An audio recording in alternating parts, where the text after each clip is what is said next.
qulna hasya lillah ma hadza basharan in hadza illa malakun karim. Maka ketika mereka melihatnya, mereka tercengang. Mereka tercengang. Akbarna, mereka asal mana? Besar. Tapi diterjemahkan mereka tercengang melihat kecantikan parasnya. Dan mereka dengan tidak sedar melukakan tangan mereka sambil berkata, jauh sekali bagi Allah daripada sebarang kekurangan. Ini bukanlah seorang manusia. Ini tidak lain melainkan malaikat yang mulia. Qala Ibn Abbas ma'anahu hidna 'inda ru'yati. Kata Ibn Abbas, maksud ayat tersebut ialah mereka telah datang haid ketika melihat Yusuf alaihissalam. Jadi akbarna memberi makna hidna, mana haid, kami berhaid. Jadi kisah Nabi Yusuf alaihissalam kita semua faham, famous kisah ni, masyhur. Ringkasnya, bila perempuan wanita pembesar kan menuduh Hadrat Zulaikha radhiyallahu anha, ialah dia apalah tergila-gila sangat dengan hamba ni. Hamba, macam kita kata kuli lah. Tergila dengan kuli. Hamba kau boleh tergila-gila ni. Orang kalau kau nak gila pun carilah yang kaya raya, yang kedudukan. Kau dah gila dengan hamba kau ni. Jadi Zulaikha radhiyallahu anha nak lepaskan tomahan.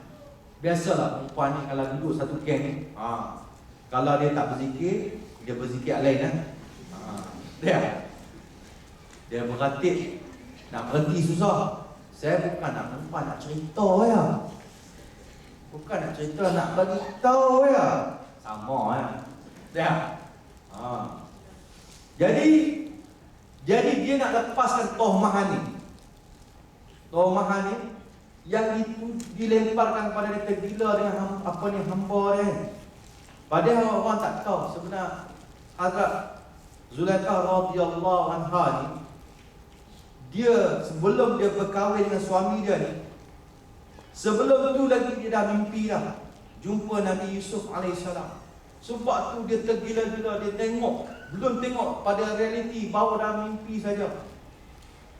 Sampai dia bangun, dia dah makan tak lalu dah. Dia kata tidur tak lena, mandi tak basah. Mandi basah juga kan.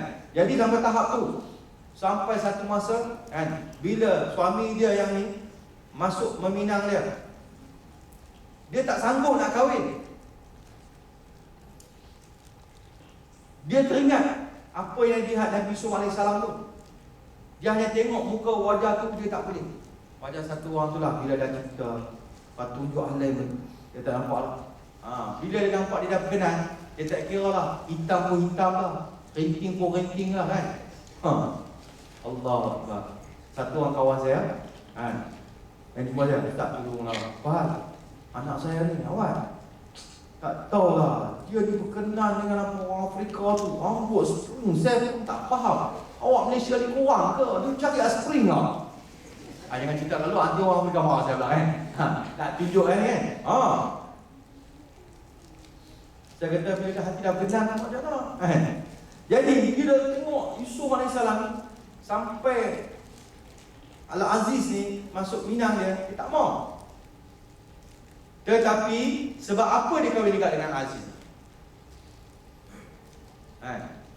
Sebab Al-Aziz ni dia bukan apa, dia Aziz sebenarnya tak mau kahwin, tapi dia nak tutup aib dia, malu dia. Kalau dia dah tak berkahwin, maka orang akan tuduh dia dayus. Dia ni tak kuat lah. Kenapa? Al-Aziz ni sebenarnya, minta maaf ini dia mati pucuk. Dia tidak ada kekuatan. Sebab tu dia bagi tahu supaya Zulaikha kahwin dengan dia. Dia kata, aku tak boleh buat apa-apa dengan kau. Sebab tu desakan itulah dia kahwin. Mana dia tak pernah disentuh. Tak pernah disentuh. Bila Yusuf AS yang telah dicampak oleh keluarga dia, adik-beradik dia dalam telaga buruk, dan dapat dijual sebagai jadi hamba. Jadi Al-Aziz ni beli Yusuf alaihissalam ni, dia nak hadiahkan kepada apa? Macam dia tahu nak hadiahkan kepada isteri dia sebagai hamba yang dapat membantu isteri dia, Zulaikha. Jadi maknanya paling kurang jadi peneman lah Hadrat Zulaikha. Bila hajah tu sampai, dia tengok orang ni yang duduk gila-gila sangat.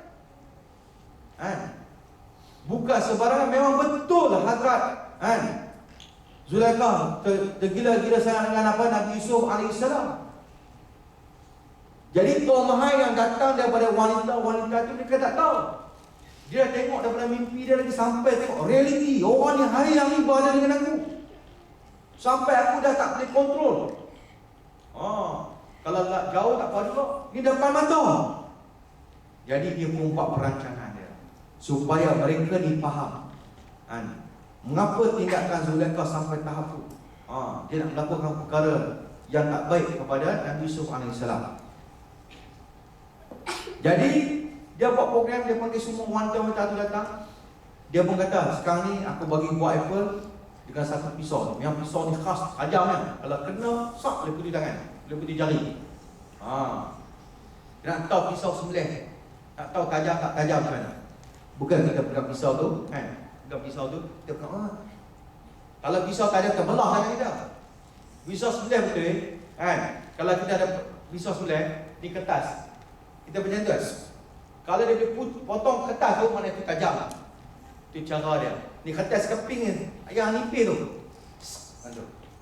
Kita nak sebelah lembu, macam tu lah. Saya kasih tali tu 30 ekor. Satu pisau tu nak bagi cek tu. Dia rasa sok. Kalau macam tu, tu tajam. Jadi ni pisau khas. Dia nak bagi tahu macam mana kau tahu aku, kau anaya zalim aku, kau tuduh aku macam-macam, aku nak ajar. Jadi dia kata, sekarang ni bila aku bawa Yusuf alaihissalam yang kamu tuduh aku tergila-gila dengan hamba, kamu ni kata tak standard orang, tak apa. Bila aku bawa keluar, kamu semua mula memotong buah apple. Bila dia bawa keluar saja, dia orang mula potong buah. Terpotong jari dia, terluka jari dia, tak sedar. Allahu Akbar. Allah Akbar. Tercengang. Setengah ulama kata bukan terpotong jari, tercengang ke mana? Sampai terkeluar darah air. Tercengang macam tu. Allahu Akbar. Maka ketika mereka melihatnya, mereka tercengang melihat kecantikan parasnya. Jadi Ibn Abbas kata apa? Falamma ra'aynahu akbarnahu. Akbarnahu.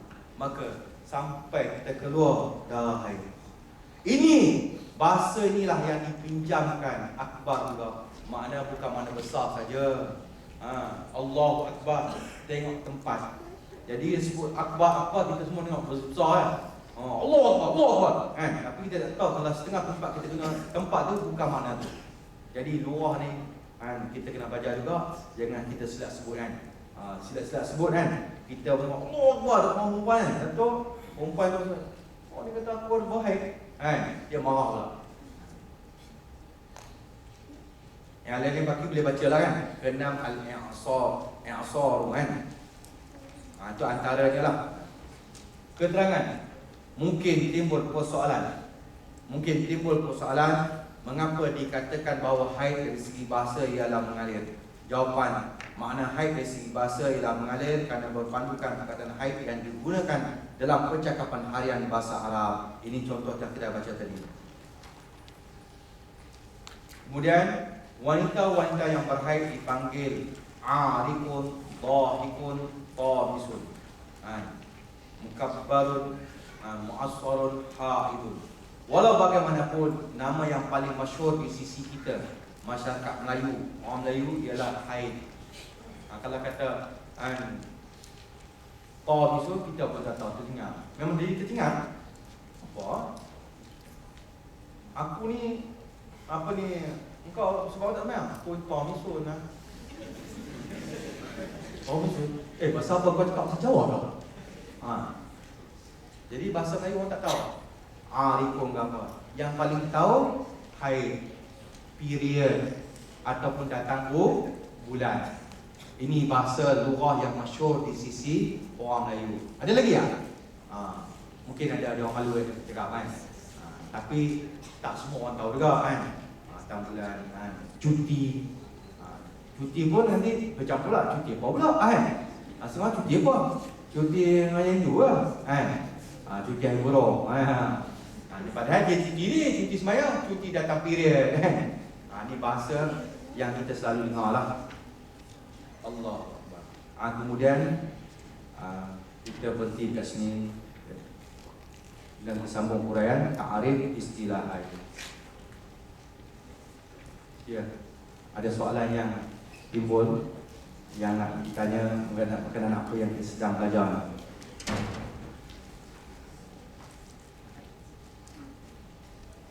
Terima kasihlah kepada apa pengusi kita kan, moderator kita. Kenapa? Dia pengen kadang-kadang saya pun dah nampak berapa minit lagi, tak sempat nak tengok jam.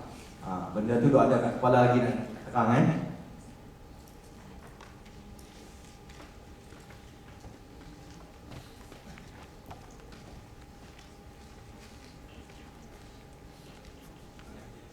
Ya, boleh.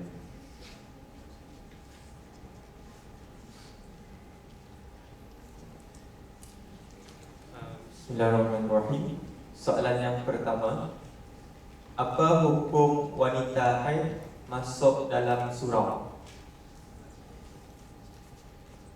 Okey. Soalan yang pertama, apakah hukum wanita haid masuk dalam surau? Surau ni bukan masjid.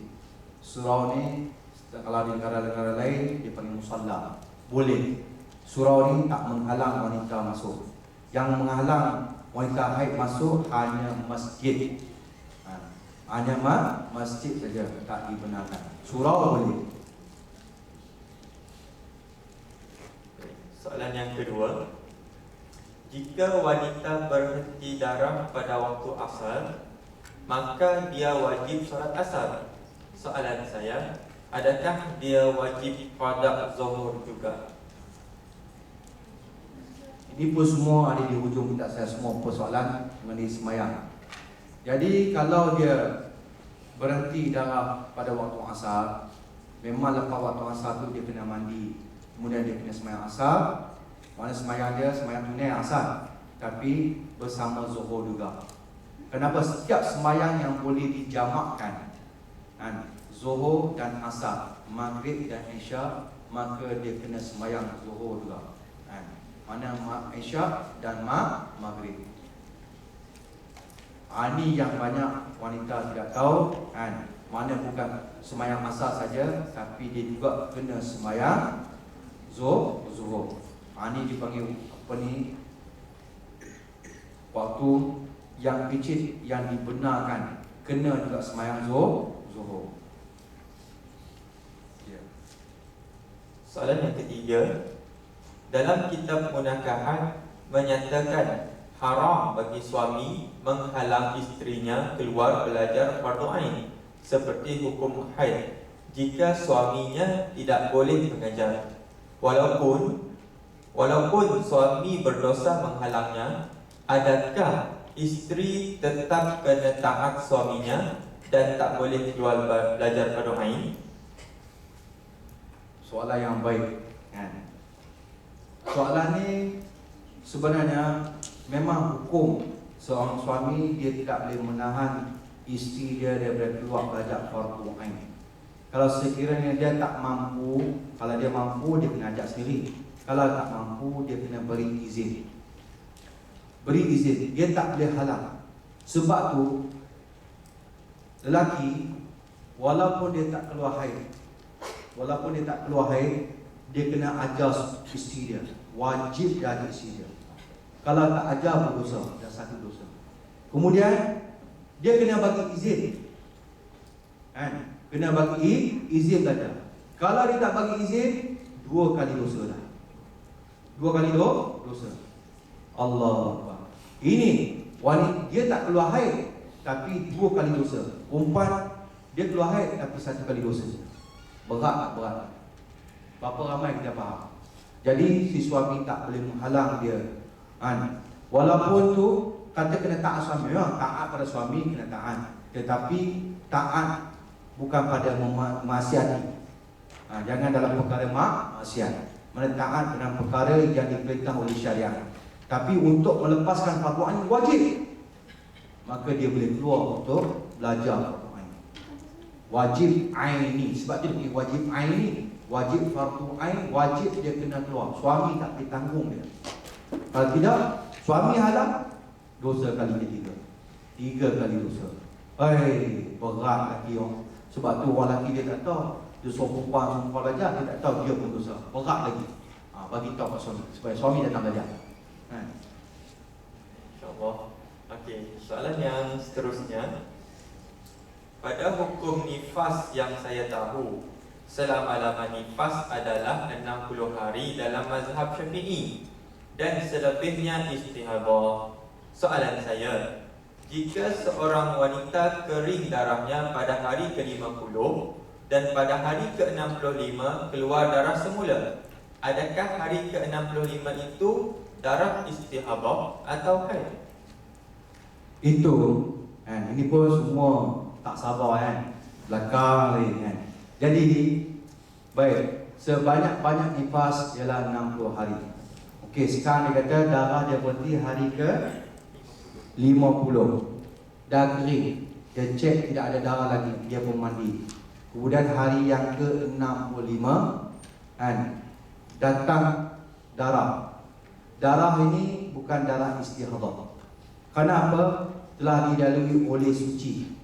Suci yang di akhir sebelum masuk 60 hari, walaupun tak cukup 15 hari, mana 50 sampai 60 itu hanya 10 hari. Tapi suci yang di akhir dibenarkan itu suci. Tapi kalau suci di pertengahan mesti 15 hari. Jadi suci 50 sampai 60 baru 10 hari. Kemudian lepas tu suci lagi. Mana campurlah kelas suci itu. Bila datang darah, maka itu ialah darah haid dengan syarat-syaratnya. Dengan syarat-syaratnya. Nanti kita akan pelajari syarat-syaratnya. Soalan yang terakhir untuk sesi yang ketiga pada pagi ini. Jika pada hari ke-6 darah kering lepas diperiksa guna kapas, adakah terus wajib solat? Macam mana jika hari ke-8 keluar haid semula? Adakah ibadah solat yang dilakukan pada tempoh kering hari ke-6 dan ke-7 itu tidak sah? Ini pun kita akan belajar mungkin malam ni pun sampai. Jika pada hari ke-6 darah kering lepas diperiksa guna kapas, adakah terus wajib solat?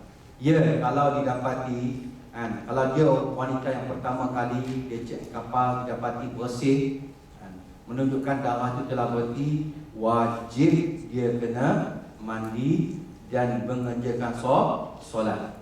Mengerjakan solat jika masa itu ialah waktu solat. Tapi bila dia dah mandi, dia sembahyang, kemudian kata lepas tu keluar darah balik, ataupun lepas beberapa hari keluar darah balik, adakah sembahyang dia, mandi dia tu sah? Jadi apa yang dibuat tu beramalkan dengan apa yang zahir. Dia buat, dia cek dengan kapas, keluar darah dah tak keluar dah. Tengok kapas yang dimasukkan putih, keluar pun putih. Dia beramal apa yang zahir. Dia bukan pakai mimpi, dia tengok pada zahir, okey dia buat. Jadi tak berdosa bagi dia apa yang dia sembahyang. Sehingga kalau dia bersama dengan suami dia pun tak berdosa. Kenapa? Dia tengok dari segi zahir memang darah dah berhenti, tiba-tiba darah keluar balik. Itu darah belum mencukupi suci dia. Jadi ini darah haid. Darah keluar balik. Lepas hari kedua kata tu darah haid. Jadi sembahyang dia, mandi dia dikira tidak sah. Jadi dia kena tunggu nanti sampai darah kering betul-betul, sampai lebih, jangan melebihi hari 15, baru dia tengok dah berhenti, dia mandi balik. Dan sembahyang dia tak ada apa-apa lah. Sembahyang dia pasal apa? Dia buat apa yang zahir saja, tak berdosa bagi dia mengerjakan sembahyang. Tapi sebenarnya kalau orang saja sembahyang berdosa. Dia warak sangat ni. Aku tak boleh lah nak ibadat ni nak buat. Masa haid pun nak semayang. Masa haid pun nak ambil wudu. Tak boleh. Hukum dia bermain-mainkan dengan syariat, maka berdosa. Berdosa. Pada zaman bulan puasa ni bulan puasa ni, tiba-tiba dia puasa, tiba-tiba baru separuh hari datang haid.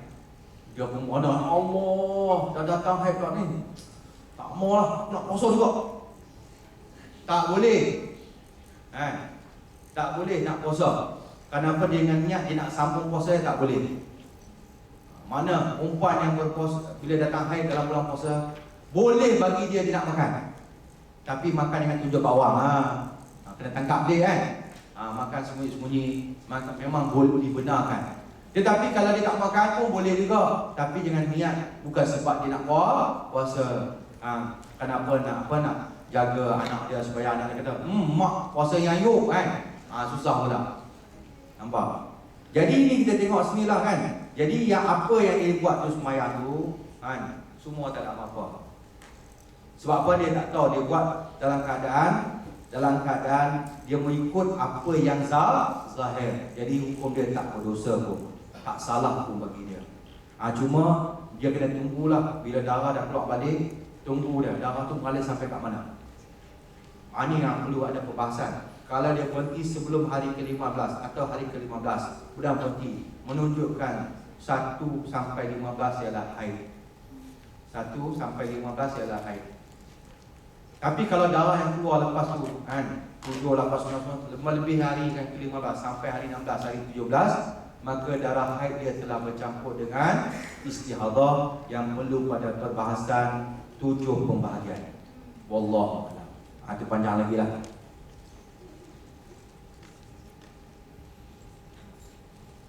Alhamdulillah. Syukran jazilan kepada Fadil Ustaz atas pengisian yang telah diberikan dan segala persoalan yang telah dijawab. Buat para hadirin dan hadirat yang dirahmati Allah sekalian, di sini suka untuk majlis mengingatkan, sekiranya terdapat persoalan adalah boleh jika ditulis di dalam kertas dan diletakkan di dalam kotak yang telah disediakan. Hal ini kerana pada setiap sesi yang disediakan, 15 minit yang terakhir adalah untuk diberikan peluang kepada kita semua untuk mengajukan soalan, dan soalan tersebut insya-Allah akan dijawab oleh Fadil Ustaz. Jadi insya-Allah untuk sesi yang seterusnya, sesi-sesi yang seterusnya, tidak perlu menunggu untuk 15 minit terakhir untuk diletakkan soalan tersebut dalam kotak. Boleh dia waktu rehat selepas ini ataupun ketika Ustaz memberi kuliah, soalan tersebut boleh dipaskan ke hadapan untuk dikumpulkan di dalam kotak yang telah disediakan. Jadi insya-Allah majlis akan berhenti rehat pada pukul 10.30 dan akan disambung semula untuk sesi yang keempat pada jam 11 pagi. Sekian saja. Assalamualaikum warahmatullahi wabarakatuh. Seperkara jika wanita-wanita yang dia tanya soalan, mungkin dia malu. Lepas persoalan dia boleh datang ke mana. Jika macam itulah kan, ada wanita bukan semua dia bentangkan dia punya masalah dia boleh datang bawah hanya di depan.